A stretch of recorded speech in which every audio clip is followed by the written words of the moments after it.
Audio Jungle.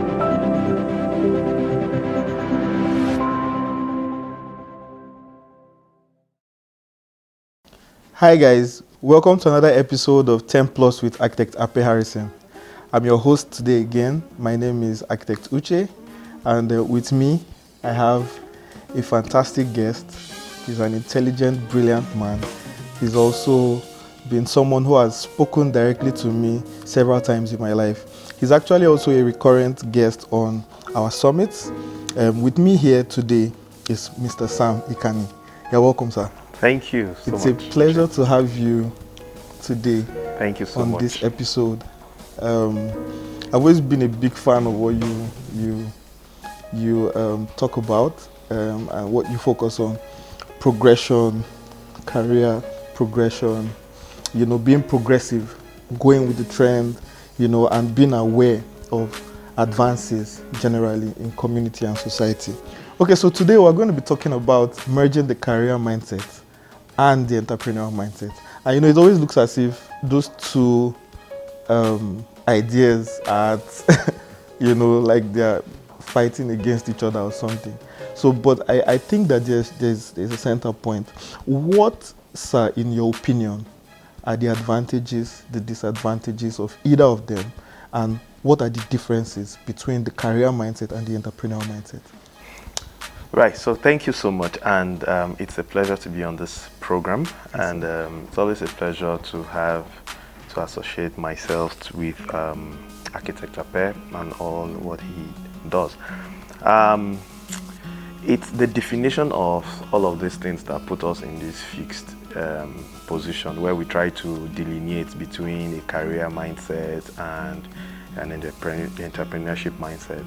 I think what people are actually looking for to define is the difference between a job and a career, and not just career and entrepreneurship, because there are entrepreneurs in career lines. There are people who are core entrepreneurs, but they have a career. So for instance, people they try to differentiate between what you are paid for as a job, daily jobs, where you go to as an office, what you might refer to as a white collar job, as a daily pay. So you might actually have a job, but you don't have a career.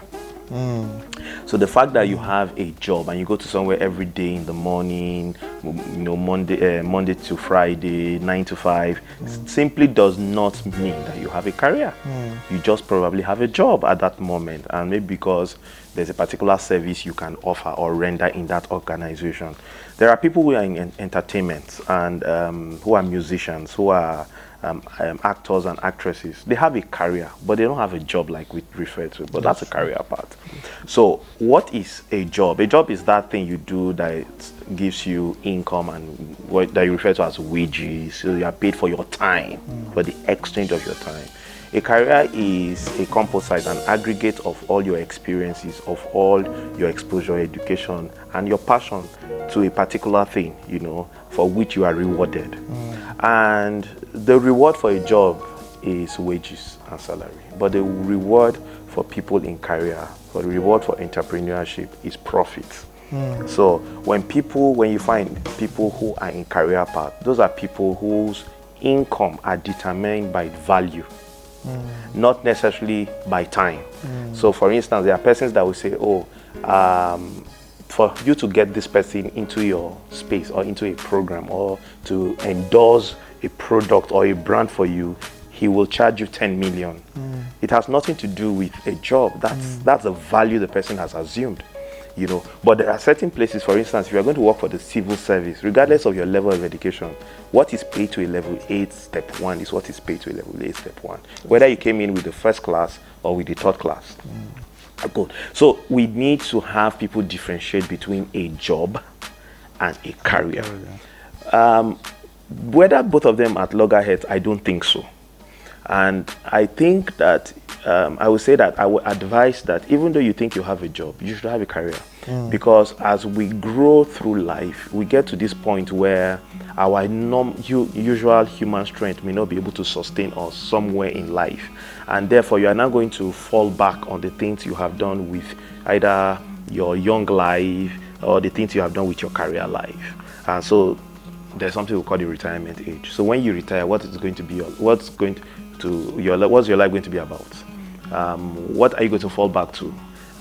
Sometimes at age 60, which is the current retirement age for guys in the civil service and in the workplace, they are still able to apply themselves to more things. And so some persons lose it at that point simply because all their lives, they built their life around the job.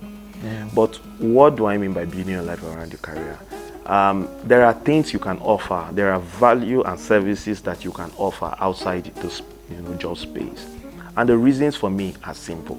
I said this, maybe I will take my time to say this, that I know our audience goes beyond the shores of Nigeria, but let me speak to Nigerians first and then speak to people outside this country to say that there is a quality of life that the current job market cannot offer.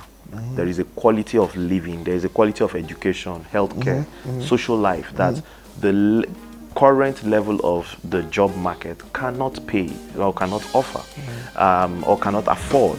And so there is a need to improve from what you currently earn as salary. So there is that margin that needs to happen. So you want to send your kids to good school. You want to have good food, decent living, live in a good neighborhood. You want to be able to afford quality healthcare. You want to be able to just drive a very good car. Nice car. Now, all of that may not come from a job.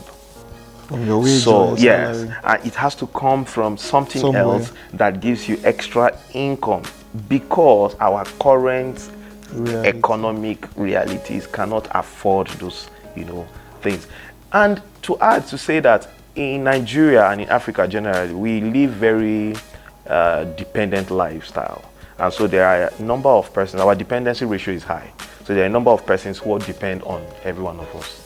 So there are persons who are responsible for cousins, for siblings, for parents, and all of that. And you will agree with me that sometimes salaries cannot, support that network that you have around your life, and so you must do something more. Extra. So they need to push ourselves, or to stretch ourselves beyond jobs and do something else that gives us income to be able to take care of some of these things. Is much more required now than ever, because I'm sure during the COVID-19, you heard of a lot of persons who lost their job. Of course. Maybe you have a friend or a relative who was affected. And somehow, that person finds his way onto your expense list. So, I mean, how are you going to do? That means you need to improve income. You need to improve the way you make money to be able to handle some of these things. So the definitions are fluid, but again, have a job, the essence, if possible, have a career, if possible, blend both of them when possible as much as you can. Okay, so let me just quickly butt in. From what you have defined, you have told us that we have been seeing career in a different light. We've been defining career as job. Yes. We've been dividing career as job. Meanwhile, a career in its proper sense is entrepreneurial. Yes. That's what you are saying.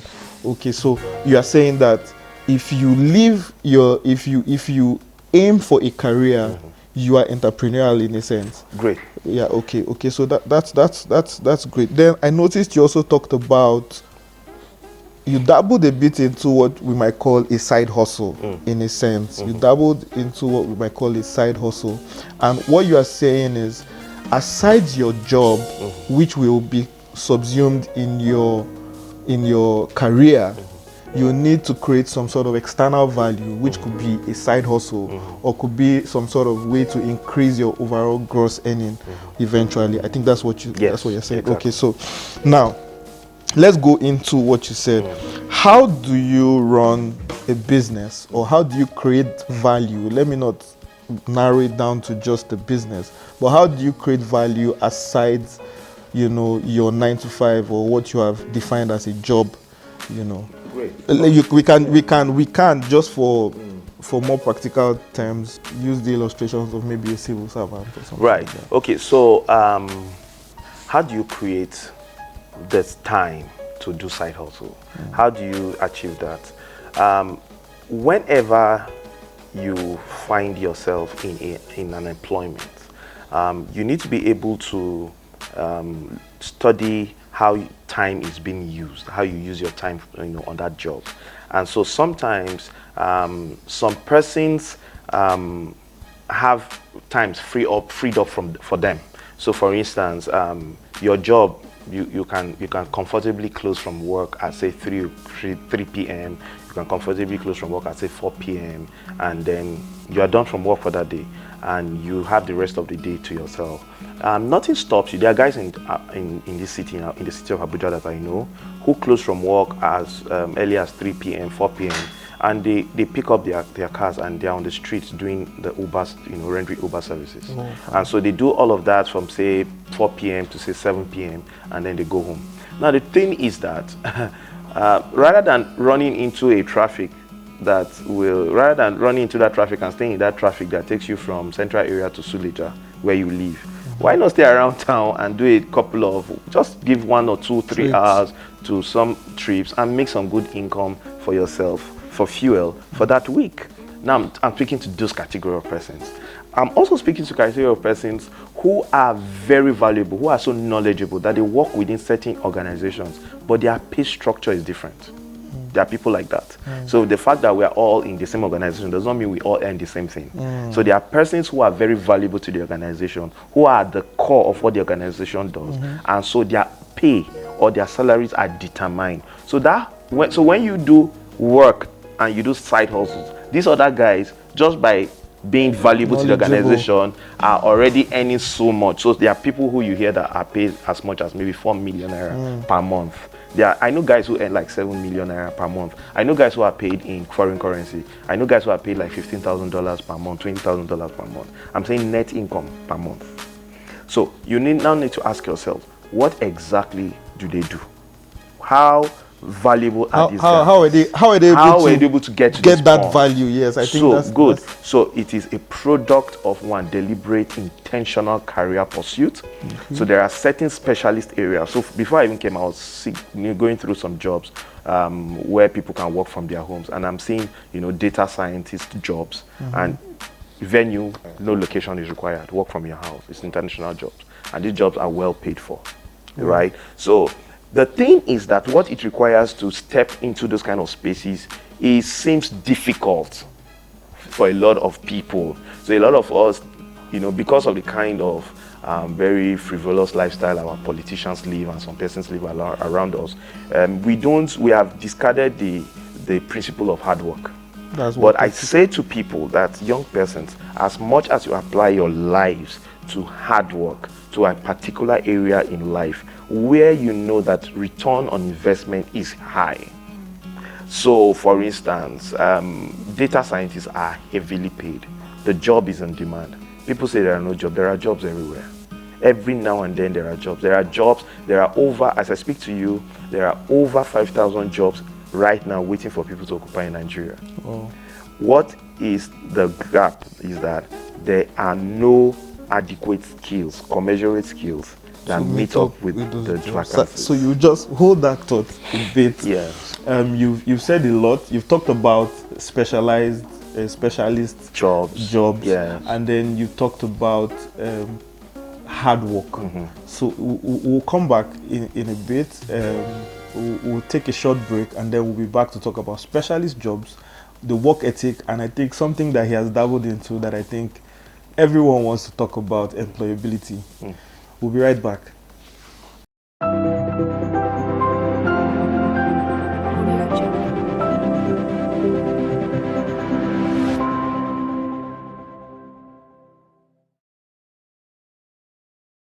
You're welcome back to 10 Plus with architect Ibeh Harrison, and I'm your host, Uche. Please don't forget to subscribe, to like, and then to leave your comments under the comment section. We are here with Mr. Sam Ikani, and we're talking about the entrepreneurial and the career mindset. You're welcome, sir. Thank you. So we stopped at specialist jobs, work ethic, and employability. So I'll just merge two questions for you and just help us just speed over them, and so that we can get the crux of it. how do we chase employability alongside hard work? You know, because I listened to, there's a lady I follow on Twitter, and then she was like, go for the specialist jobs, go for the niche areas that are difficult to get in. They are high rewarding zones. Yeah. You know, so how do you develop that value? Right. You know, how do you develop that skill when you talk about employability? You said that there are jobs, but I mean, everybody's saying there are no jobs. So how do we get into those niche areas, and then how do we solve this employability issue? Right. So I will start by saying that intentional living is important to pursue, you know, the right job. And I will differ a bit to say you don't really need to get into what we call specialist jobs. I also let me add on that layer to say that there are no areas now that don't require you to read a lot if you really want to get ahead. So even if you dream to be a chef, I am saying to you that the work of the kind of study and the kind of reading and education you need to apply yourself to be the world's best chef is huge. You need to spend a lot. Even if you're going to be a media person, you are not just going to be a media person banking on resources on YouTube and copying and pasting what people are doing. Not at all. You are going to have to invest deliberately in yourself. You are going to have to, look inwards into your mind, and apply yourself to certain things that other persons are not doing. And so, what is going to differentiate you from every other person is that extra that you do for yourself, right? So, for instance, let me give myself for instance. I have a first degree. I have 4 postgraduate degrees. Wow. And I have masters in various fields. Wow. And why do I do that? I did that and I noticed that has also expanded my opportunities, as it were, in the career space. And so I am not just only relevant to my current place of work, I'm also relevant outside the place of work, because there are things I do that other organizations require or they need. And so I could be invited as a consultant. I could be brought in as a specialist to help review and all of that, and they set up all of those things and go ahead. Why? Because those skill sets are scarce. It's not general. Why is money valuable? Money is valuable because money is scarce. That's the most important characteristic of money. So whenever you find a career space or a particular service that is scarce, that comes with certain value. Okay, so getting into specialist areas. There are specialist areas, of course, I can go ahead and talk about them: artificial intelligence, big data, social media analytics. People getting a lot of money from the use of R languages, Python, and all of that. But that's one field. I'm saying that there are also other fields like agriculture, where you can be a specialist in providing, the best variant of a particular crop that forms input into something else. Do you know that in Nigeria, the local production of sugar is just about 10% of our sugar requirement every day. So it means that there are people who can become specialists in those areas. There are people who can become specialists in providing us with quality soya bean, that can become input into something, something else. So it is not necessarily, those kind of specialist area. But I'm saying that get into an area, but you have to now deepen, what you do in those areas. There is no area of, no career area right now where you don't require to educate yourself, where you're not required to, read so much. There is none. And so what I would advise, especially young people to do is to apply themselves to a lot of reading, to a lot of research, to a lot of hard work, to a lot of, resources that helps them to improve. It can be a paid education. It can be paid education. And sometimes it could be some of those free resources you require. And sometimes it might be the network that you find yourself in. Okay. Yeah. So you said, essentially for employability and then for specialization, you must educate yourself, you must read. Heavily. Okay, fantastic. Heavily. I just want us to get to this. We have passion, we have career, we have dream, and then we have reality. Your passion, your career, that's what you are doing, and then you have your dream, and then there's, the current reality. How do we bring all of this together? Now, I'm saying this because you might be in a certain career, find yourself there maybe because you need the money, but that's not where you want to be, but then there's that reality. True. And then there's your passion. How do you merge all of this, especially for people who are doing things that they don't really love now? Maybe they are working in spaces they don't really love now, but they have some other desires. How do we bring all that together? Okay, so I'll start with reality. Okay. No matter what you are going through and no matter what your passion is, your passion is, you have to eat food. Of course. You have to pay bills. Of course.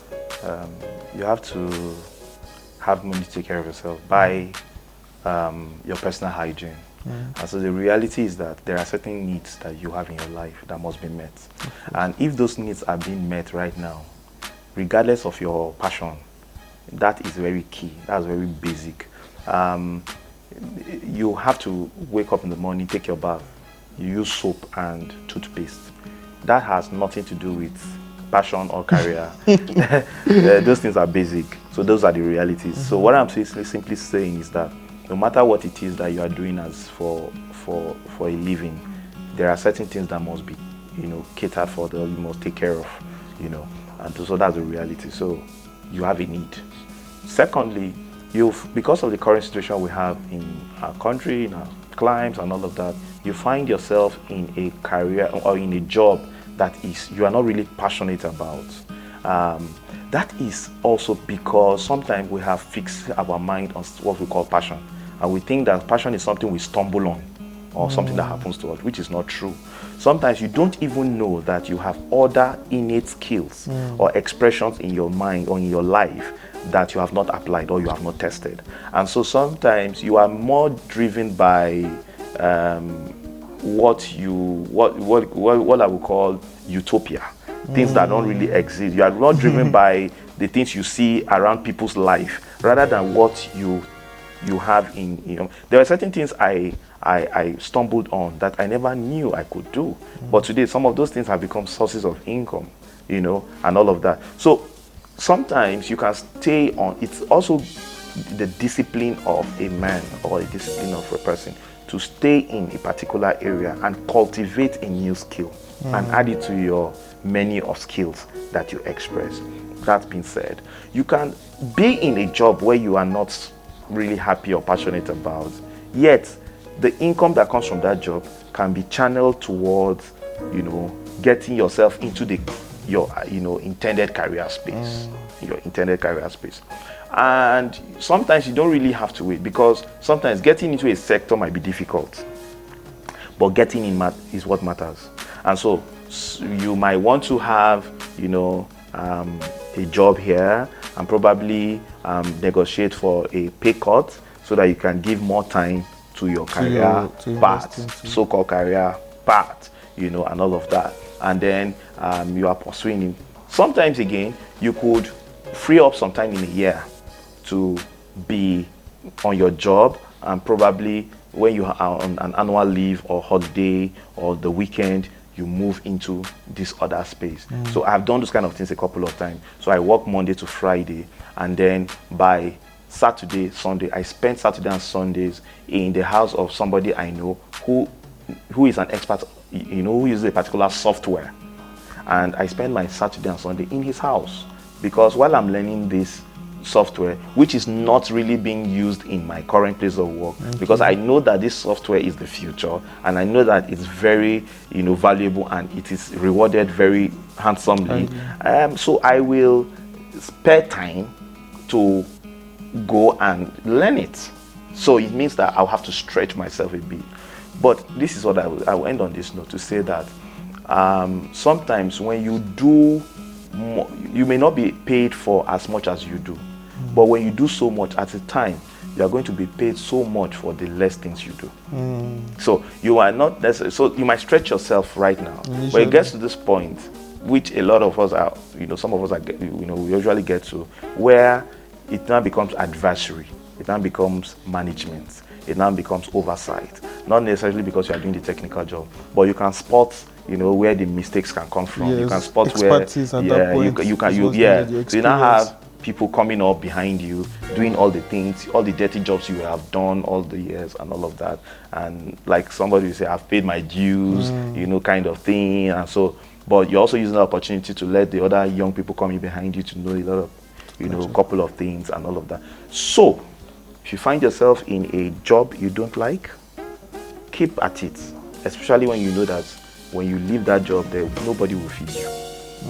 Keep doing it, and then find yourself, you know, opportunity to learn where you want to head to. So, for instance, you are currently working, you want to be a musician, so you want to be playing trumpet for a living. You have to now give your Fridays, Saturdays, and Sundays to learn all of that. So, just very quickly, we're out of time. Yes. I'm going to go off the book for this one. What do you advise for someone who wants to start over? Say I'm 30, I'm 40. I've made mistakes. I have not been able to specialize. I'm not employable, and I'm in a low earning place. I want to change up. What do you advise for someone who wants to start over? Just start. All right. So what I would advise is you start learning. There's a lot of humility that comes with learning. If you really want to learn, true learning comes with humility. And so sometimes when people see limitations in the things they want to do with their life, there are simple reasons. One, they are either already comparing themselves with where their age mates have been, or have gone to, or have reached, or they are either so proud or full of themselves to say, how would I go and start learning this thing all over again? And so you must do away with that pride of going back to learn again. You must also do away with the comparison thing, where you are benchmarking yourself with your mates and all of that, and get back. So those are the first two things I would say. Secondly, you must find that area where you need or you want to, you know, express yourself for the rest of your life or as a career. And then finally, there is a God factor that you will need to explore. So you need to ask God, who created you, to show you maybe very codes and secrets on things, on how to navigate certain things, you know, and give you and make you get advantages in certain spaces so that you can have your life again. But regardless of the time or the age at which you fail, you can do it again, okay? And that not trying again is what a failure actually means. Failure is not an event, it's just a continuous, you know, process of giving up and not trying again.